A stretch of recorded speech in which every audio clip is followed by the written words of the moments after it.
जब भी हम इन्वेस्ट करते हैं तो हम ये देखते हैं हमें मिलेगा कितना, रिटर्न के बारे में सोचते हैं, लेकिन हमेशा एक जोखिम भी अटैच्ड होता है।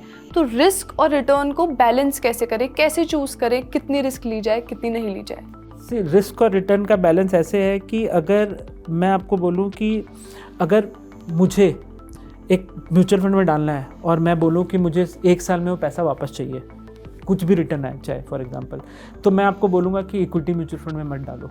क्योंकि इक्विटी में इन्वेस्ट करने का सबसे सिंपल सा विज्ञान ये है कि मिनिमम 3 साल का कमिटमेंट होना चाहिए आपका उस इन्वेस्टमेंट के साथ। क्योंकि 3-4 साल में क्या है ना, इक्विटीज़ हर मार्केट साइकिल के देख लेता है और एक जनरली आपको एक दिशा में जाके रिटर्न देता है। अब पॉइंट इज़ कि आपका रिस्क उस पर डिपेंडेंट है कि आप कितने समय मार्केट में इन्वेस्ट करना चाहते हो, तो और आपका रिटर्न एक्सपेक्टेशन क्या है। सी अगर मैं बोलूँ मुझे 10 साल इन्वेस्ट करना है और मेरे को अच्छा परफॉर्मेंस चाहिए, मार्केट परफॉर्मेंस है, तो आप mid cap small cap mutual fund में भी इन्वेस्ट कर सकते हो।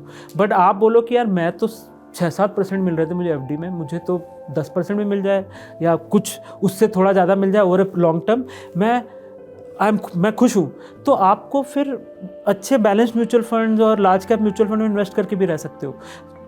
बट सब में इम्पॉर्टेंट है कि आपको समय देना पड़ता है अपने इन्वेस्टमेंट को। आप अपने आप को समझा सकते हो कि यार मैं अगर छोटे समय के लिए रखना चाहता हूँ तो मैं बेटर होगा कि डेट म्यूचुअल फंड में इन्वेस्ट करूँ। मैं लंबे समय के लिए रखना चाहूँगा तो मैं इक्विटी में रिस्क लूँगा। तो रिस्क का समय से बहुत बड़ा जोड़ होता है अपनी लाइफ में।